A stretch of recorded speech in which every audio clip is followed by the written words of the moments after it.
Welcome to the NerdLore podcast, where we talk stories, theories, and lore. Tonight, I'm your solo host. So, Blue's joined me tonight. We are looking at Mortal Kombat, and we're talking about the lore. And I know that we already have Skandle, and hopefully you guys checked out that podcast, where Skandle talked about the lore up until the 10th tournament that the Earthrealm had lost. We're going to start there with Liu Kang's first tournament and the lore from that point on.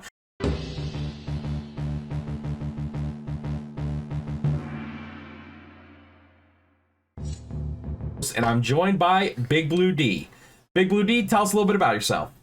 What's up, everybody? I'm a variety streamer on Twitch under, obviously, BigBlueD. I also do YouTube content under Out of the Blue and a little bit of TikTok under BigBlueD as well. And I do it all badly. Listen, don't do the TikTok, everyone. Trust me. It's dad jokes all the time. I feel bullied. Good. Blue's got a lot of this knowledge for us, so he's going to take it away. Okay, so first off, the way I'm going to do this is so Mortal Kombat lore is actually super complicated and goes in so many directions it can actually be hard to follow. So what I'm going to try and do is give the bullet points to kind of keep it easy to follow and still give you the information that you really need. But it started off, right, that they would have these tournaments, right? They had these two realms. You had the Earth realm, you had the Nether realm, whatever.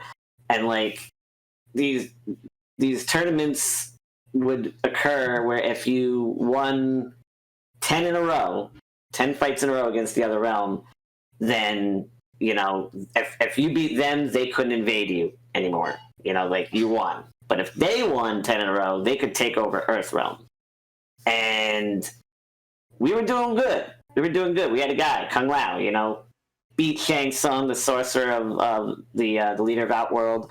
And then came Goro, a four-armed monster of a creature that literally just beat him to death in seconds, and continued to win for years. It won 9 tournaments in a row. The next one they would have 500 years. 500 years, yeah. Yeah, 500 years of domination by the Outworld. So they were one tournament away, right? One tournament away from taking over Earthrealm. And that was when an elder god, he was Raiden went to the elder gods. He was the protector of Earth. He got a bunch of warriors together called the White Lotus, a bunch of Shaolin monks, to train for the next tournament. And Liu Kang and a descendant of Kung Lao, also Lao, were in this tournament. And Liu Kang ended up basically beating Shang Tsung and winning for Earthrealm, keeping it safe for a little while. In Mortal Kombat 2, what ended up happening was Shao Kahn he's the leader of Outworld, was about to kill Shang Tsung for his massive failure, right? But Shang Tsung is a sneaky little weasel and was well, if we attack them, right, and we give them a little not an ultimatum, but we sweeten the pot, right? We'll say, look, if you beat us this time, then we don't have to worry about facing us ever again. We won't face you in tournaments ever. But this will count as the 10th fight. So if we win, Earthrealm is ours. So they went and they did this. And once again, Liu Kang shoved his boot square up their ass. They ended up, beating them back. In 3, I still don't understand this part, really. This part... So there was a loophole of some kind, right? Where they resurrected the Queen of Outworld, Sindel. And that allowed them to invade the Earth realm. Obviously. And it really made no sense to me, but basically in this part, let me just make sure I got this correct, because I did take some notes as to. So I like to look at Mortal Kombat. I like to call it the Raiden screws up royally story. Because even though he's supposed to be protecting the Earth realm and watching over us, right? Almost every bad thing that happens in the entire storyline and all the branching paths happen because Raiden is inept as hell. So in 3, he. See, I think this is the one where Kung Lao ends up getting his neck snapped because of him. Wow. Yeah, hold on. I'm just double checking here. No, okay, apparently not. That wasn't the one. All right, so in this one, it's the one where Katana ends up talking to Sindel and snapping her out of her senses. Liu Kang wins yet again, because Liu Kang at this point is basically John Cena of the Mortal Kombat universe. It's basically like, oh my god, no matter what the odds, no matter how bad people are dying left and right, on the side of good, Liu Kang appears. It's like, oh, here come the 5 moves of doom, and we're safe again. So I like that. I mean, most people did until about 3, I feel like, and then people started kind of getting a little bored, I think, because you just knew what was going to happen. Mm-hmm. So after that, Shao Kahn was kind of out of the picture, it seemed like, right? Okay. And there was a sorcerer in the Outworld. His name was Quan Chi, and his goal was to resurrect the Elder God Shinnok. Now, Shinnok had been previously sealed away by the other Elder Gods because of the fact that he wanted Earthrealm for himself. He was their whole law, and this makes them the most useless characters in all of Mortal Kombat lore. Their law is basically, no matter what's going on, we don't intervene. We stay back and let everything happen. Shinnok broke this law by trying to take over Earthrealm, so they sealed him away. Quan Chi was this guy could be useful because I want to take over Earthrealm, so I'm going to resurrect him. So in Mortal Kombat 4, that was kind of the gist of it, and that was when. So let me backtrack a little bit. In the first Mortal Kombat, there was 2 sects of ninjas. The Lin Kuei and this other one that I can never pronounce right, so I'm not going to do it, but it's Scorpion's clan. Okay. And Sub-Zero was killed by Scorpion. And his younger brother became the new Sub-Zero. So Scorpion kind of was he realized his beef wasn't really with the younger Sub-Zero. He had no beef with him. He wasn't the one that killed his clan members. That was the Sub-Zero he'd already killed. So he kind of became a guardian for him. Now, when he was trying to help in Mortal Kombat 4 to beat Quan Chi, Quan Chi started to cast a spell to send him to hell. And Scorpion basically was like, well, if I'm going to hell, you're coming with me. And he charged him and tackled him as the spell initiated, dragging Quan Chi to the depths of hell. Okay. So that took care of him in that regards.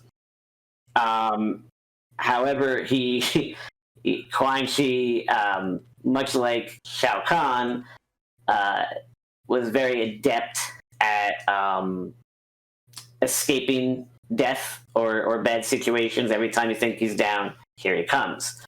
He ends up escaping hell with the help of two useless characters that nobody ever liked, Moloch and Dramin, I think his name was.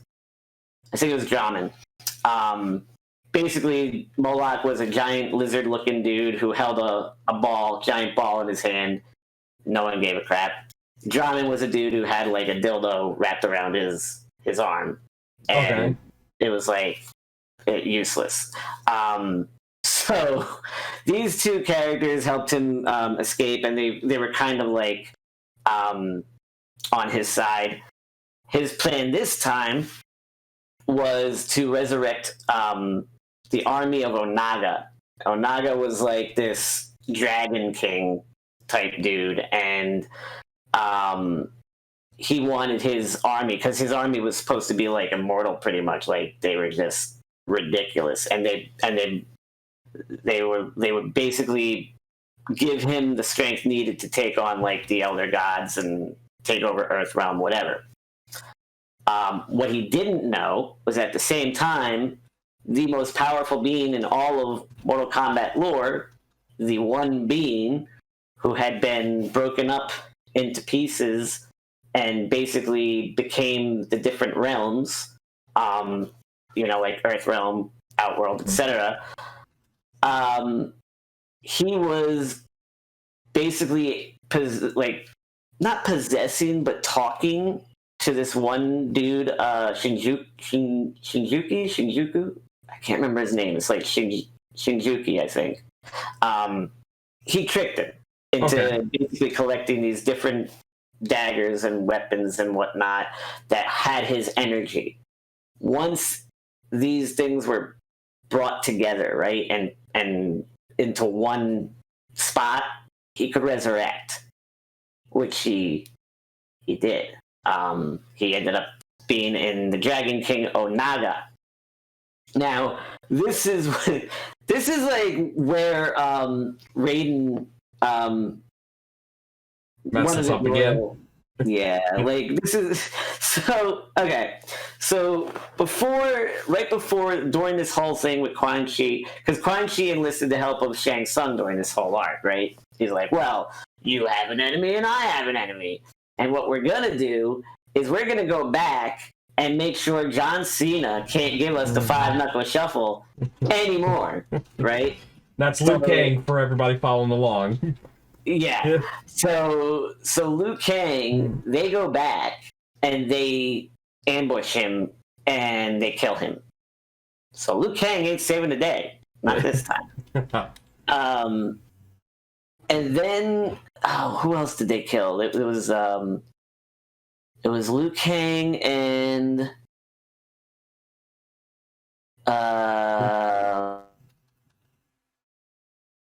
but it was two people. It was like the two people that were always like, Shao Kahn. Okay. Shao Kahn. So they ambushed Shao Kahn and Liu Kang, killed them both. Right. So who's going to stop them? Raiden, in his first major screw-up, gives up his Elder God status that he was given after, I think, Mortal Kombat 3. Mm-hmm. For God knows what reason. Recruits a bunch of people and says, like, Johnny Cage and all them, we got to stop them. Leads them basically into this battle with no real plan and watches as they all die. They're all getting wiped out left and right by Shang Tsung and Quan Chi. Then the useless turd loses against these two. When that happens, Quan Chi and Shang Tsung turn on each other because, evil. And while they're and it's just like, what are you doing here? Like, this is my yard. And Shang Tsung and Quan Chi start attacking him, and he's just staring at him like, is this supposed to hurt? And Raiden, even though he's joining in, right? He sees this, he joins in with them. 90% none of this is hurting Onaga because he's got the one being inside of him. Yeah. He ends up, like an idiot, thinking this is somehow going to work, to self-destruct. He self-destructs and takes out Shang Tsung and Quan Chi, but Onaga is unharmed. Because, again, all-powerful. Yeah. You're thinking, okay, this is it. Well, Liu Kang dead, Raiden's blown up. Like, who's going to stop him? Shinjuki, the guy who is duped, ends up basically, he pulls like a ray, and gets all the powers from all the surrounding warriors that were there and killed and whatnot, and just annihilates Onaga. Okay. So that was like, okay, cool, whatever.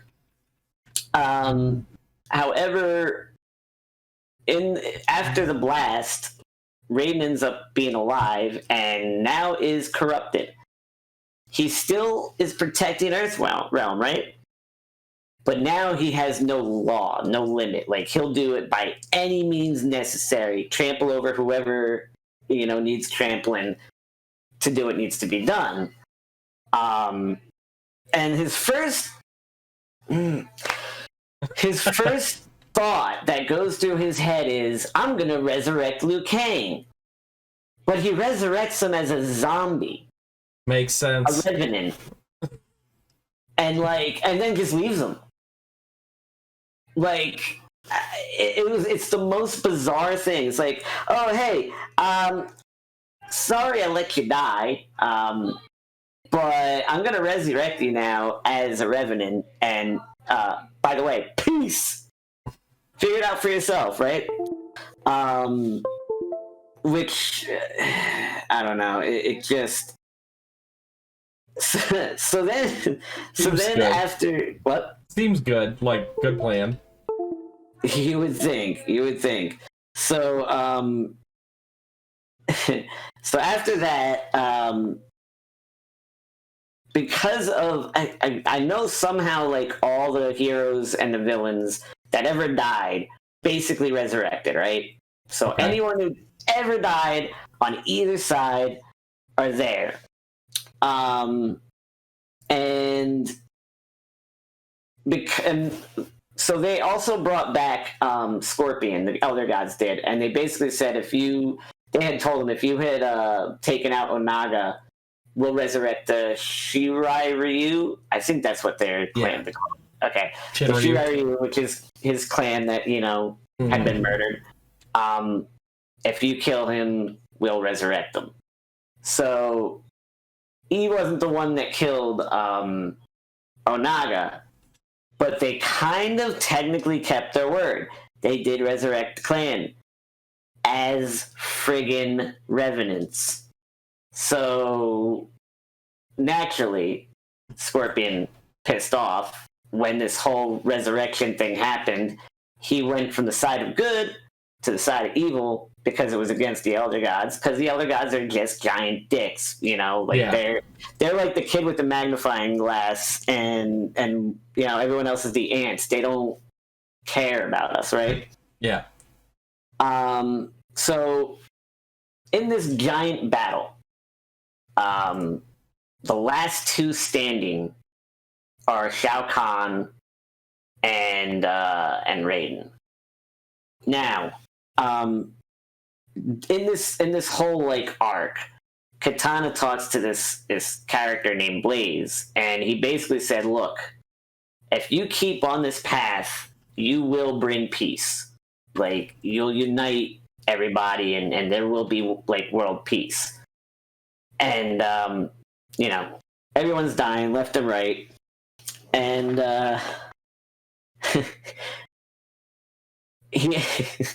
so after everyone's dying left and right, Raiden once again gets smacked up by Shao Kahn, who is about to land the killing blow.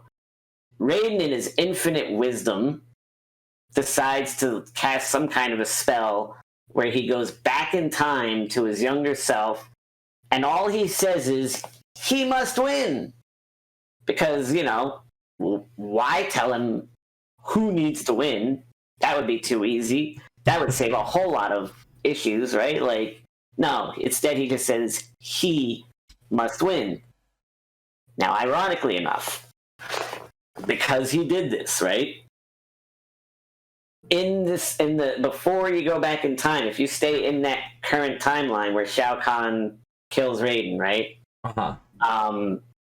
He goes mad with power, basically. He goes insane because there's nothing left to conquer. Katana ends up killing him, just slicing him in half, and brings peace. She actually did it. She had saved everyone. And then that gets blinked out of existence because Raiden went back in time. So classic Raiden. Classic boneheaded Raiden. So, in this whole thing, Raiden made some mistakes. Like, he decided to save Smoke, who was a ninja that was best friends with Sub-Zero, right? And in the prior timeline, Smoke had been captured by the Lin Kuei and turned into Cyborg Ninja, because the Lin Kuei started this new initiative, the Cyber Initiative, where they were turning all their ninjas into cyborgs and to make them more effective. And Sub-Zero and Smoke were like, we're real ninjas. We're not. No, this is not a good thing. So Raiden ends up saving Smoke from that fate, but because he saves him, Sub-Zero then gets taken and turned into a cyborg ninja. Yeah. He also is like, well, he must win must mean Liu Kang. So basically, after Raiden goes back and sends this message, it basically reboots the timeline. So we're back at the island, the very first tournament. Well, it would be the 10th tournament, but the very first tournament of the games. And Liu Kang, Which Mortal Kombat is this around? So is this So this would be, Deadly Alliance is where everyone was kind of resurrected at the end. Armageddon is where the big battle takes place and everyone dies. So this would be, was it 8 or 9? Let me look. I believe it was 9. Okay. Yes. Okay. So this is Mortal Kombat 9. And so he goes, does his usual thing. I'm Liu Kang. I'm going to win by any, against all odds. And he kills, Shang Tsung. He beats Shang Tsung. So then he's like, well, maybe he's got to beat Shao Kahn then. So then, he beats Shao Kahn. So, history's repeating itself, and Raiden's realizing nothing's being fixed because he's got this amulet, and it's cracking. And he then, in a monumental screw-up, makes Kung Lao believe, you know what, you are the descendant of the original Kung Lao, you must be the one that's got to win. So he gets him all pumped up. He goes in and promptly gets his head spun around like the Exorcist by Shao Kahn. So, wasn't him. However, watching his best friend Kung Lao die makes Liu Kang all kinds of infuriated, and he punches a hole through Shao Kahn. And still no fixing. Everything is still bad. During this, Raiden says, hey, Katana, you need to go find out the truth about your parents, because Shao Kahn isn't really her father, like she's been led to believe all these years. And of course, she goes and confronts him and gets captured, because what else is going to happen when you face a all-powerful, warlord with supernatural powers, and you're just a warrior, like a good warrior, so of course that happens. Then, because of his royal screw up, along the way, like, Katana ends up dying, like Johnny Cage, like Nightwolf, all these people end up dying. And what's Raiden's first thought?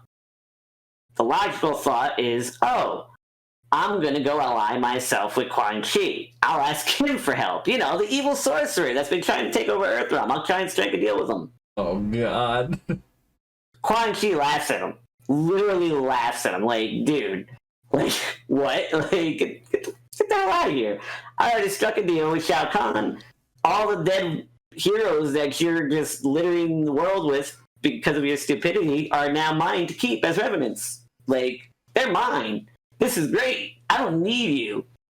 And and so now he thinks, okay, wait a minute. Maybe he who has to win is Shao Kahn.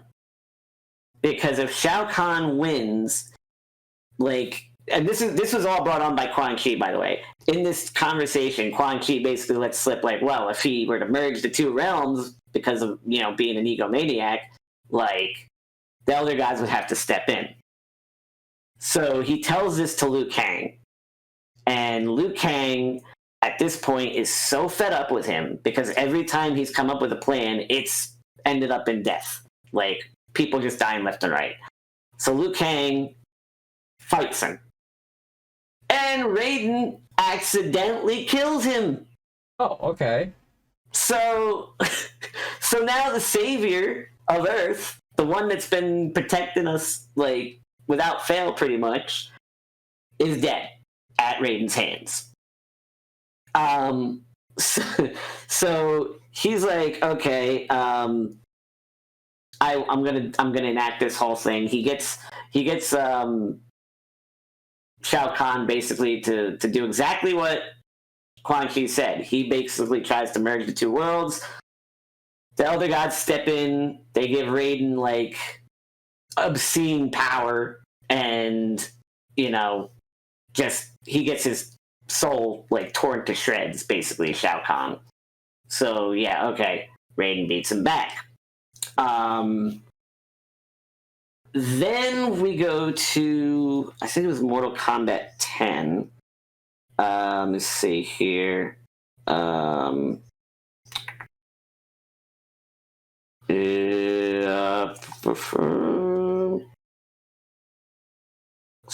okay.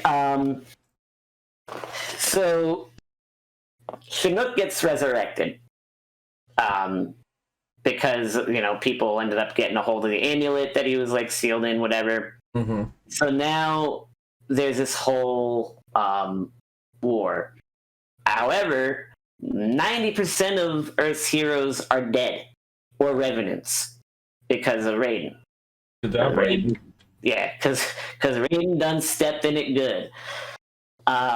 So basically, it's him, Fujin, Johnny, Sonya, Kenshi.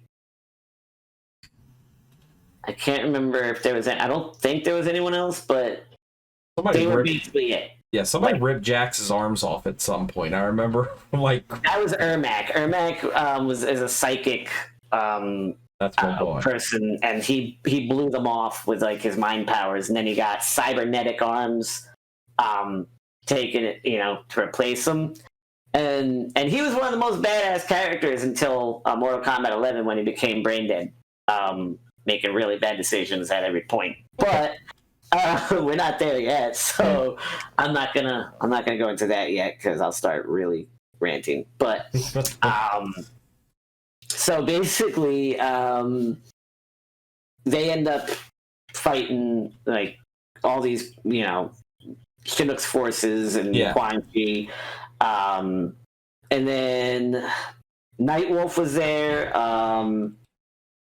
and Liu Kang. Liu Kang's. I still don't get this part, but his soul basically like was talking to people and shit, and I guess was like talking to the elder gods and or was it the elder gods? No, it was what did he talk? It was basically his soul was trying to talk to someone, like to be like, oh no, like we can do this, rah rah, I'm Liu Kang. Yeah.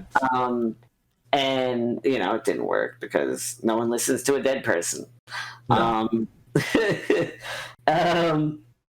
So in this storyline, Johnny Cage, who is a fan favorite, right? He's a wisecracking, just regular guy who's good at martial arts, and he's kind of a perv, and that kind of speaks to us, right? Yeah.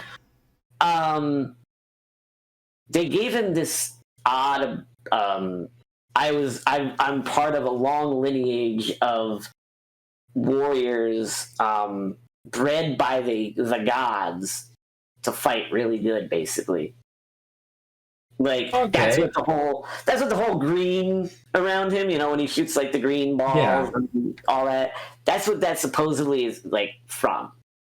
And because of that, Johnny Cage, who in sports would be a minor league team, or in wrestling would be a mid-carder at best, Johnny Cage beats an elder god, Chinook, because green power. It makes sense though. Green. Does it though? It makes about as much sense as Raiden going to Quan Chi for help. Like, okay. I don't know. It just seemed odd to me. He did end up marrying Sonya and having a kid, Cassie, and they quickly got divorced because Sonya was like really dedicated to the special forces stuff. Cassie ends up being like a hybrid of her mother and Johnny, which is kind of cool. And Jax also had a kid. Because like he had like PTSD from having his arms blown off and all this other stuff. He ends up having a kid with a civilian. Her name was Jackie.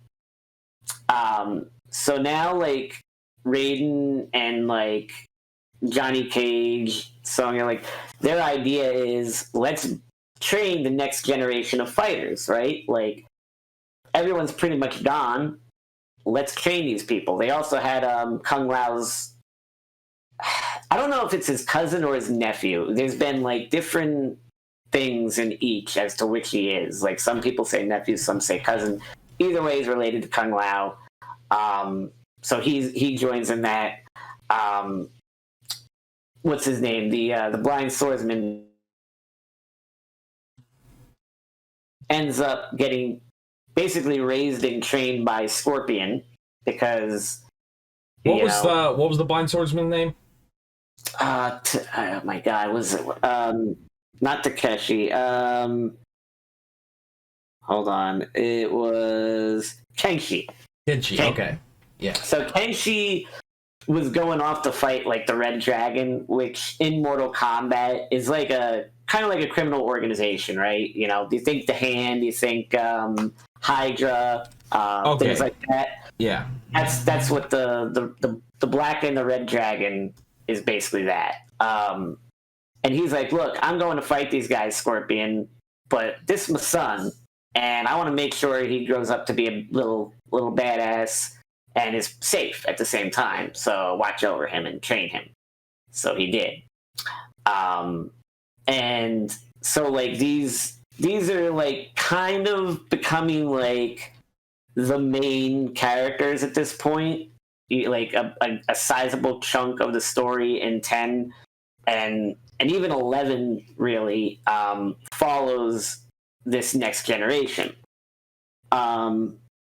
So during this, Quan Chi ends up mortally wounding Johnny Cage and tries to turn him into a revenant. It doesn't work. Then of course, Quan Chi escapes. Yeah, as he does. Yeah, because and if I remember right, I remember like playing the game and thinking to myself, why is nobody like watching him? Like I'm pretty sure he pretty much just stood up and was like, well, see ya, while they were all like focused on something else, and I was just like getting so angry. Places to be. Yeah. So Raiden ended up taking Chinook's amulet and basically made them into daggers. Which is actually, I will give him this, right? I'll give him this. Raiden had a good idea here. Break the amulet, like basically turn the amulet into like a bunch of daggers and give each piece to a warrior to protect, right? So that this way it's not like, oh, I just have this one thing I'm going to grab and I can use it to do evil, whatever. And plus you'd have to fight to protect her. So, you know, no big... I'll give him credit for that. It's a good move. It's smart. Melina, who at this point, and most people know Melina because she's the sexiest. Melina, who is thought to be Katana's twin sister or whatever, turns out to be a half like Edenian and half what do they call the Tarkas? I can't think of the name of Baraka's race, but they're the creatures with the really big teeth, just like Baraka, and they're born with blades in their wrists, whatever. So she's like half and half. She's got the hottest body in Mortal Kombat, but she's got a butterface. So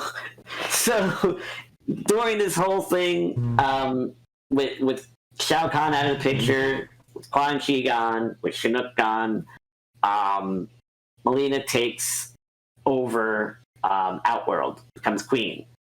But she sucks at it. I mean, she's just terrible. Nobody likes her. Nobody wants to follow her. And this dude, Kotal Khan, ends up basically soundly beating her and taking the throne for himself. And while this is going on, Raiden decides he's going to just do the dumbest thing possible, right? He's got the head of Chinook, because he cut the head off Chinook, the Elder God. Uh-huh. Now, Chinook was beaten how before by the Elder Gods? He was sealed. He was sealed away, and the only person who knew how to like get him out was Quan Chi, who's now dead. So what do you think the logical plan would be here? Keep him sealed. Like, what are you messing with him for? Like, why don't you just keep him sealed? Right, like just seal him away, do what you did before, because no one's going to be able to resurrect him, right? No. Raiden, now corrupt Raiden, kills him. Now, because of this, Chinook was like this balance, he was part of a balance of power, basically. You had the good, and you had the bad. By killing Chinook, it put all the power, basically, with the good.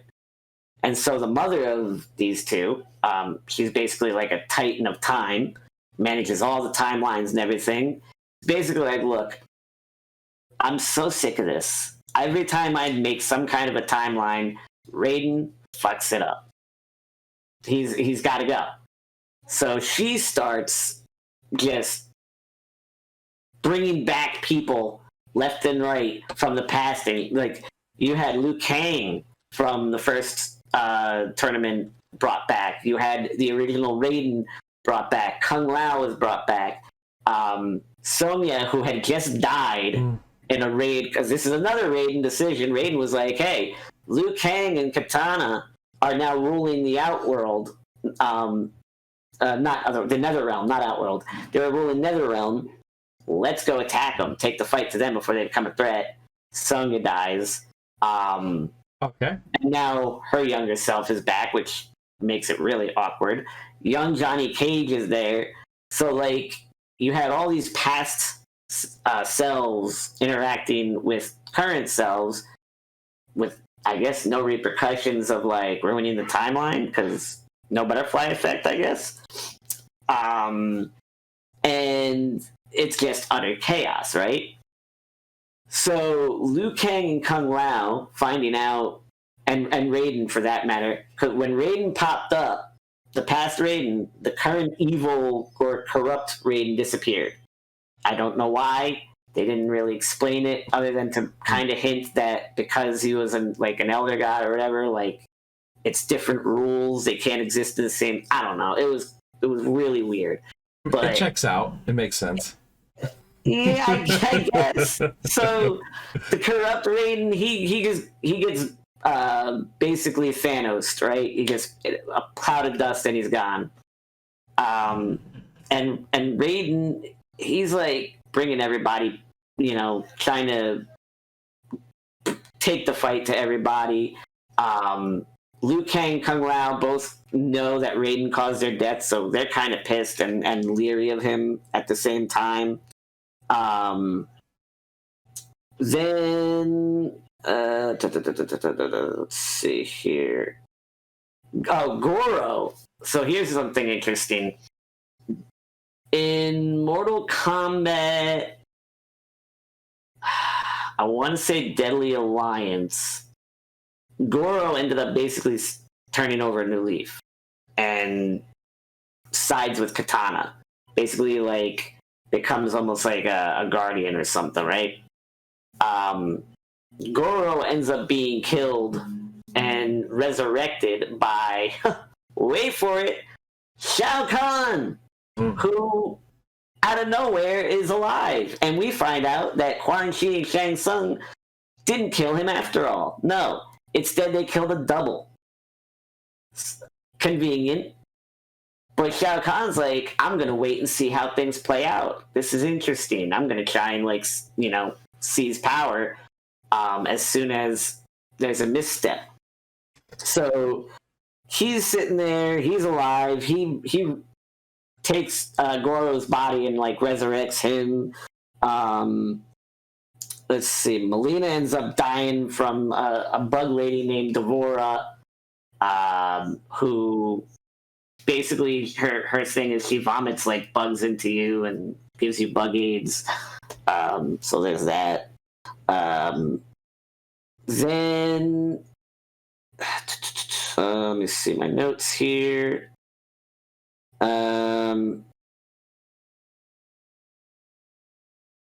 All right, yeah, we're here at 11. So,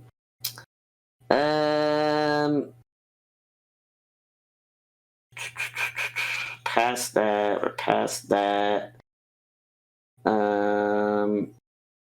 Okay, so Katana at this point, she's now trying to build an army to try and stop everybody, and she gets Baraka, who, even though he'd been cut in half in an earlier game, lived by getting stapled together.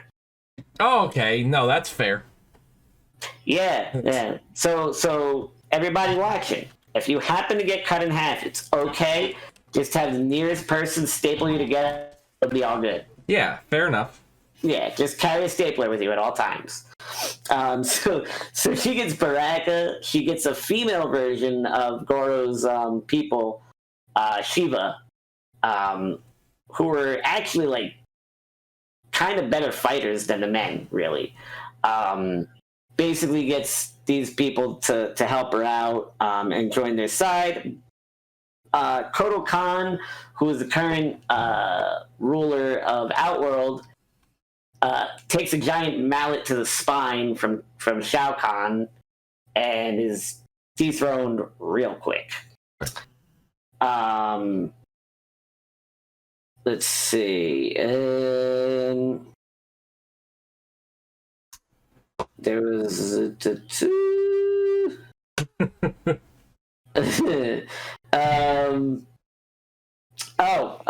here, that's right, Jax. So Jax has been with the side of good since day one, right?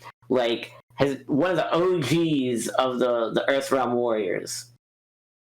Basically, Chronica, the woman who's makes all the time stuff, and the mother of Chinook and whatnot. Basically, all she had to do was be like, "Hey, Jax, want to be on my side? It's for the greater good." And Jax was like, "Okay." And Jax took the side of Chronica, despite the fact his daughter, Jackie, was fighting on the opposite side. And it made zero sense. Doomed. Yeah.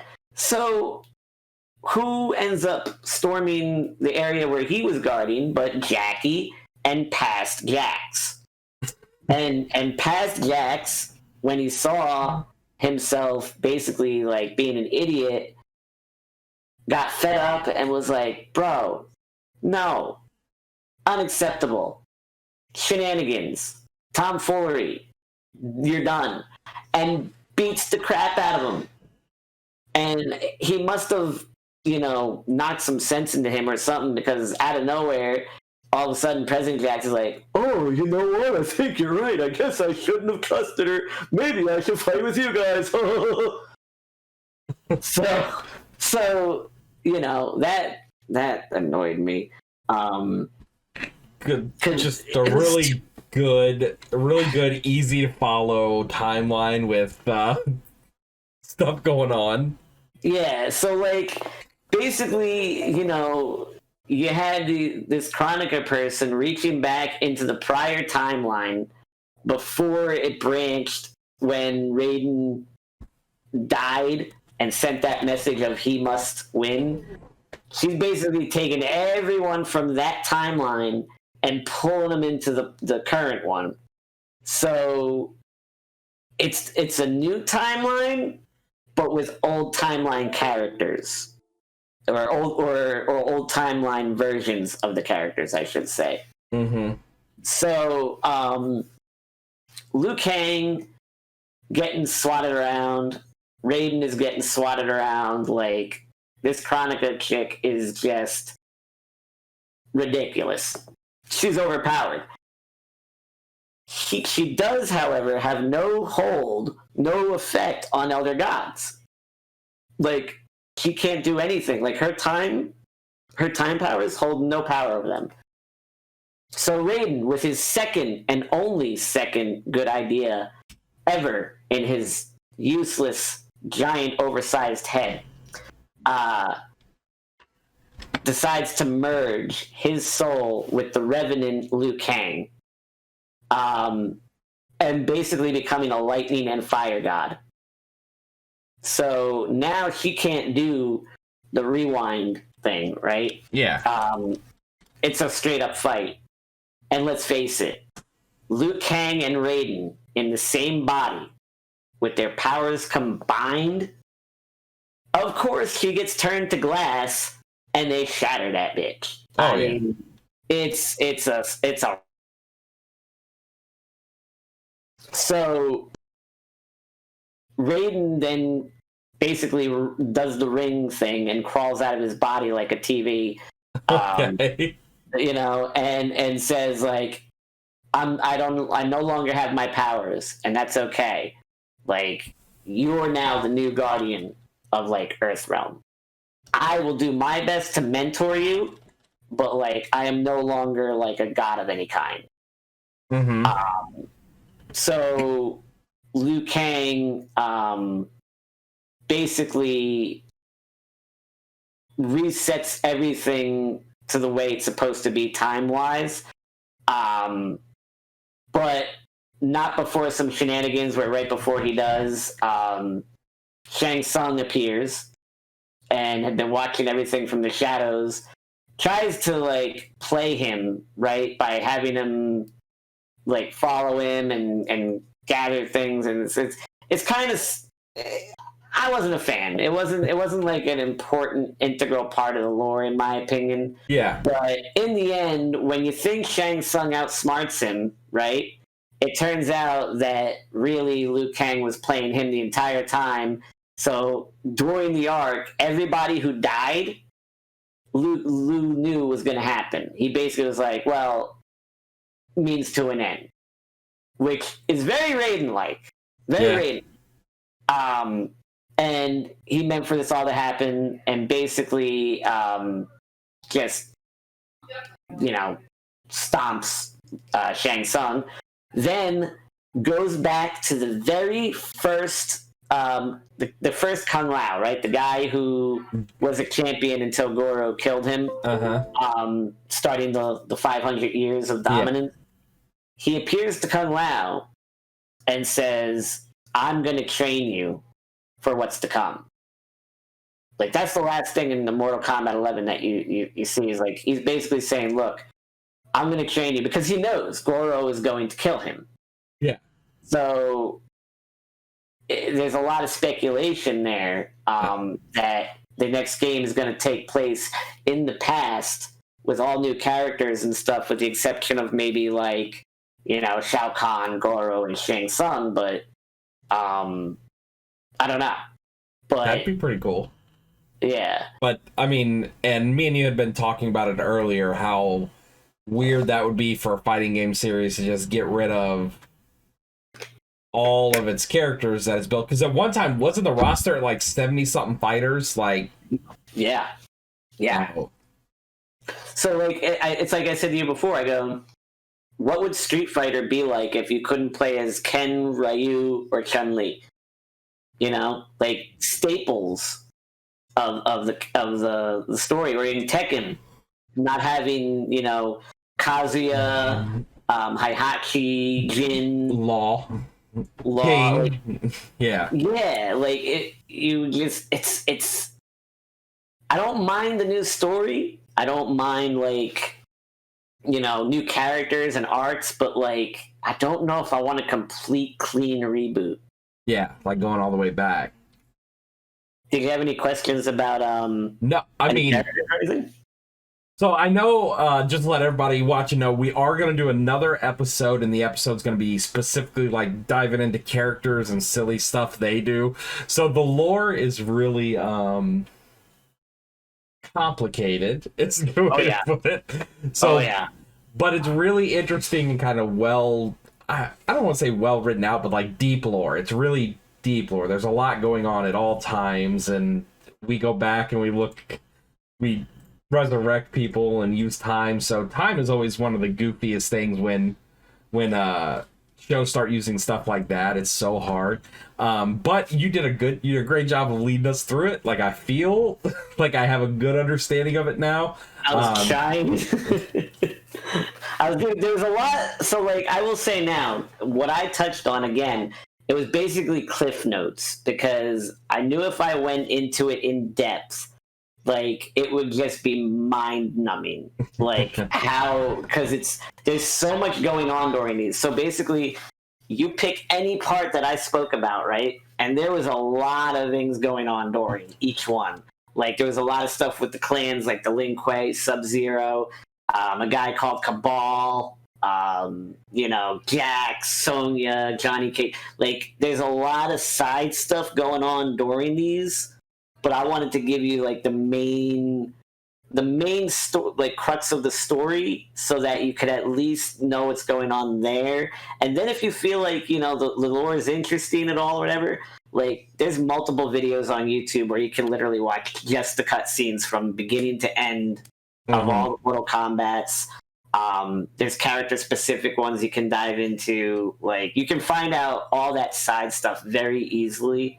And find out what happens there. But I just didn't want to inundate your brain with like a boatload of extra information. No, it was good. I enjoyed it, and I know that chat seemed to be enjoying themselves as well as best they could. So remember, everyone, if this is the first Mortal Kombat one you heard, we have another Mortal Kombat one as well, talking about lore prior to Liu Kang's first tournament. So this is kind of a two-parter. We don't have too many of these. We will have more stuff coming out talking about the fighters of Mortal Kombat, so just be on the watch out for that. So Blue, if they want to find you, if they want to learn more, how can they get a hold of you? What kind of stuff are you doing and working on? Well, on Twitch, I basically stream like all kinds of things, but twice a week I do a thing called BTW, where I play on WWE 2K19, and all the wrestlers are based off community members and other streamers. All the arenas, the titles, everything I created from scratch. On Out of the Blue, I'm doing a bunch of, right at the moment, I do a thing called Snack Time where I try different junk foods and rate them, and I also go on rants about things that bother me. But I'm also going to start incorporating things like clips from the channel and compilations and things like that from Twitch. And on TikTok, it's all dad jokes. It's just all puns, just me telling dad jokes and nothing but at the moment, which I know you love. I get bullied by his dad jokes on TikTok all day, every day. I make a specific point not to like them just so they more of them won't show up. Hey, Shiny, why don't ants get sick? Because they have tiny little antibodies. Please, someone end it. So that's kind of stuff you look into. Check us out. We're on everything now. So Spotify, Apple, whatever the radio one is, Radio FM, whatever that's become now. Google Podcasts, YouTube. If it has a podcast, we're on it. A new podcast app came out called Odyssey. We're going to get on there soon. So just wherever you guys want to find NerdLore, go there. You can find us. If you have something to say about Mortal Kombat, let us know. If you want to come on NerdLore and talk, let us know. We've got openings, so just let one of the myself, Skandle, or Crash Starling. Don't forget to like, comment, subscribe. We will see you guys in our next episode, where I'm pretty sure we're going to be talking about Mortal Kombat characters.